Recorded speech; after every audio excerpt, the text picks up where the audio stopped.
What's going on, everyone? Welcome back to the channel. I'm Gold Cobra Manga, and it's that time where we go over everything that I spent far too much money on, so that means it is my September manga haul time. But before we get into the manga haul, I really just want to say thank you for all the support you guys have been showing over the last couple of videos I've uploaded. I really appreciate all the comments. I really just enjoy interacting with people, so it really means a lot that you guys are still here, still checking in. We're really close to 200 subscribers. I know it might not seem like a lot to a lot of people, but to me, I never thought I'd even have 5 subscribers when I started doing this. So it means a lot that there's so many of you who are sort of plugged into what I'm doing, like manga content wise. So yeah, it means a lot. And once we hit the road and get to 200 subs, let's see what that's like. And with that out of the way, all that sappy stuff, why don't we jump right on into the manga haul for the month. Let's go. Now, this was kind of a weird month, just in terms of the way that I'm going to be showcasing all this stuff, just because I've already sort of shown off like half of the manga that I picked up this month in a video that I did a couple weeks ago, where I went over the fact that I've decided to collect all of a mangaka's work, and that being Inyo Asano. So I picked up majority of the stuff that has published in English. So if you want like a bit more of an in-depth look at the stuff that I picked up, I'll link that in the description below. But for the time being, why don't we just power through all the stuff that I picked up from him, and let's start off with Girl on the Shore. So it's still wrapped in plastic, as you can see here. I really haven't had like a lot of time to read a lot of manga that month, but I did pick this up. I know it's pretty polarizing just in terms of the way people view its content, but I'm looking forward to taking a look at that and finding out what this whole story is about and seeing if all of the criticism stands up. Now, the next one that I picked up from Masano is the only other hardcover that he has out that isn't an art book, and that is Nijigahara Holograph. I believe this is another one of his stories that's like sort of set in that like high school, like coming of age situations. This is the series from him that I knew the least amount about when I picked it up, but I'm really excited to probably jump into that. As soon as I finish A Girl on the Shore, this is probably the next Asano work that I read, just because I like his one-off, like his one-shots. So this will be cool. I really like the hardcover. It's my first one from Fantagraphics. It's a really weird publisher just on the back there, but yeah, this was a really cool find, and yeah, I'm really happy to have that in the collection too. Now, one of the other works that I got from Inyo Asano for that month is his current ongoing series that's being published in the Viz Sig line, and that is Dead Demons. Not playing around, there's not that many, but it's Dead Demons Destruction. Now, I believe this is a series that follows the lives of like a bunch of schoolgirls after some alien motherships touch down around the globe. I think they touch down a whole bunch of like different cities, but this one is set around the Tokyo setting, and it just follows their lives around there too. It's filled with all that good Inyo Asano artwork that we've all come to know and love, at least I have. And I'm really excited to read this one too, just because I've heard heaps of great praise about it too. So after I finish reading the other 2 series that I said I'd read from him, this is probably the one that I dive into next. It joins my insanely long manga backlog that I will be carving through in the next couple of weeks. But yeah, that's volume 1 right there. Also picked up volume 2, volume 3, volume 4, and volume 5. Now, I believe the series will wrap up in about 12 volumes or so, so I'm looking forward to having that in my collection. As I said before, I am collecting all the Inyo Asano work, so this is one of the last few ones I need to collect, and yeah, I already have all the other stuff on there too. Again, jump in and watch my video. It's going to be linked in the description below, just about all the stuff that I have from Inyo Asano too. And lucky last, I picked up from Inyo Asano the holy grail in my manga collection, the one that I paid far too much money for, and that is Solanin, the epilogue. This is set 10 years after Solanin.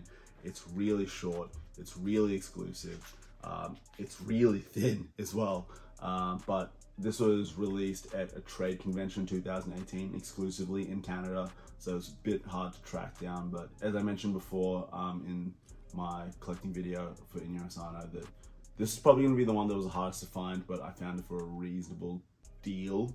I put reasonable in quotes there, but I didn't pay the $500 US or whatever it is that most people ask for this, but I'm really happy that this is in my collection now too. I can tick that one off the Inyo Asano bucket list. So yeah, really happy to have that. That is Solanin, the epilogue. Yeah, pick that one up in September. Now with that out of the way, why don't we jump into some retail goodness? Why don't we get into all the stuff that I picked up for the ongoing series that I have, that I picked up in store here. And first off is Dragon Ball Super. I'm a big Dragon Ball Super fan. As you can see, I'm in the Goku Black t-shirt here, but I really think this has sort of picked up steam. I know it was a bit fan servicey to begin with. They had 2 tournament arcs, but I like tournament arcs, but it was a bit long in the tooth there. But this is finally getting to the spot I thought the Dragon Ball Super would be at, where they're introducing a lot more power systems and a cool new villain in Granola. I'm really looking forward to seeing how this goes on. I've been playing a lot of Dragon Ball Fighters as well, on a side note, so just like I'm inundated with Dragon Ball content, but I love that. Really excited to see where this goes. I don't read this online. I only just pick these up in the volume format, so whenever a new Dragon Ball volume comes out, you'll always expect to see one in there. But that's Dragon Ball Super. Picked up volume 16 for that month. Now, next up is a series I've been collecting for a really long time, but I'm just missing like weird volumes in pockets there, and that would be Boruto Volume 2. I've been missing Boruto Volume 2 for a really long time now. I read this ages ago online, and I just started to pick up the manga, but I've just been missing Volume 2. I call it the Volume 2 curse. Volume 2 is just notorious for being out of stock. If you watch some of my early manga hauls, you'd know that like I was probably missing Volume 2 of Fire Punch and 20th Century Boys for like the better part of a year, so probably the same amount of time as well for Boruto Volume 2, but that's finally in my collection. Happy to have that in there too. I also really like Boruto. I know that it gets a lot of slander, but it's also getting really good too, but I'm just happy to finally have that gap filled in my collection. Next up is my favorite little slice of life, my all-time favorite palate cleansing manga. It is Volume 8 of Way of the House Husband. This is a thick one too, finally. Like, this is probably like, I'd say thick because all the other ones are really thin, but this is probably the first like normal manga size, like thickness for Way of the House Husband.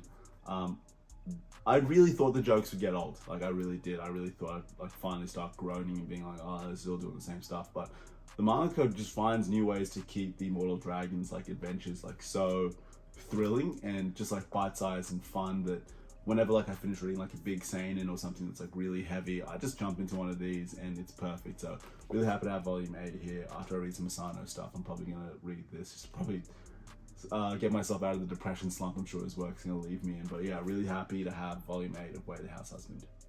Now in September, I picked up my very first manga. It also has a light novel adaptation to it too, but this is one that I've seen a lot of people praise. It's also my very first isekai. I'm not like a very big isekai person, so I'm really happy to have this one in my collection. It's heavy, but that's because it's in full color, and that is Solo Leveling. I picked up the very first volume of that. I flipped through it. It's cool, looks hyper violent, really stylized artwork, obviously. And it looks just like a lot of fun. I'm really looking forward to picking more of these up. Again, like, hey, this is a well-made book from Young Press, so I'm really happy to have this one in the collection. Looking forward to reading it. Again, it's my first isekai, so like really looking forward to diving into that too. So yeah, Solo Leveling, pick that one up. Yes, sir. Now, this is the only thing I picked up from Seven Seas for the month. It's something I said I wouldn't pick up until I finished the second omnibus of this, but Amazon hit me with one of those great deals and I couldn't resist, and that is Orange Future. That brings Orange to an end. I think this is the epilogue. It's a lot thinner than the other ones because the other ones were omnibuses too, so happy to pick that one up. Again, like, I've only read like the first little bit of Orange. I really should finish it. It's just a story about a girl who gets letters from herself in the future.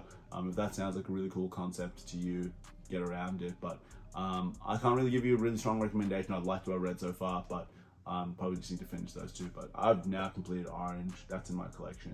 Happy to have that there too. And lucky last, this is my very first udon work that I have in my manga collection. It's a series that a lot of people have said is like actually really awesome. It's got a hardcover, but I didn't really care too much about hardcovers. I have too many hardcovers as it is.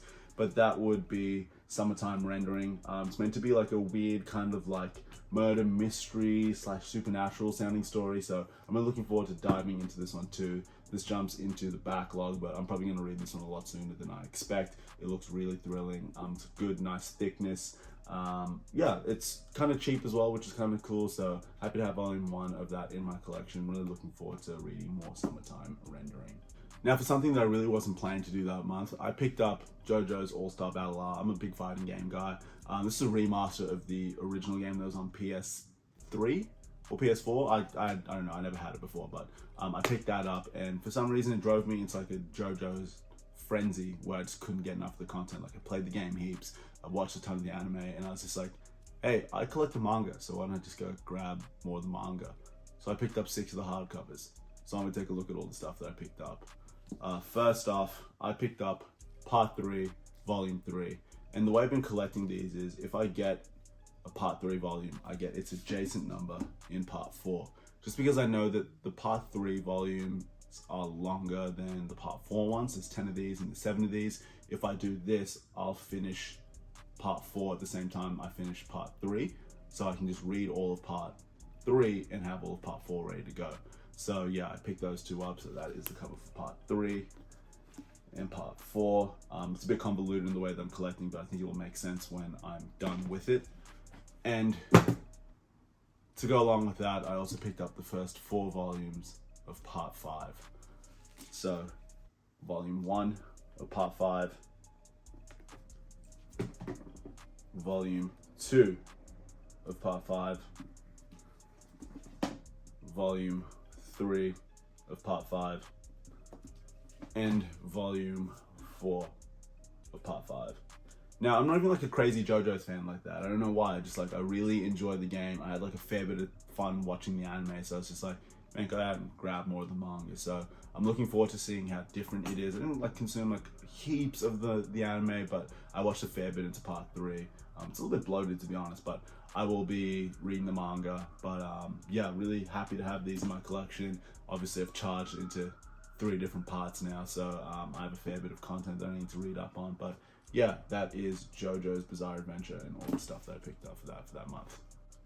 And lastly, this would not be a Gold Cobra manga haul without me picking up another out of print series for me to punish myself with as I try to complete it. But this is probably the biggest omission from my collection as a long-time collector, like someone who's been into anime and manga since before I was even a teenager, that is. I've always loved the anime, and I wanted to pick up this series recently, but as I found out more about the mangaka, I had to wait until I found a really good deal on like a giant collection of it, because I just refused to give him any money, so I wanted to get the second hand. But for that month, I picked up all the volumes by the first omnibus, and that is of Rurouni Kenshin. As I said before, I'm a big samurai manga fan, and yeah, this was the biggest omission from my collection.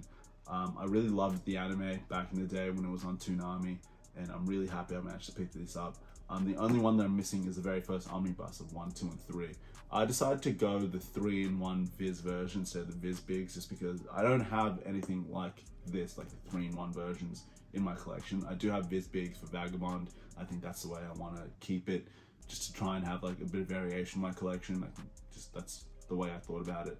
So yeah, I picked up all the volumes of this by the very first omnibus. So that is 4, 5, and 6. That is 7, 8, and 9.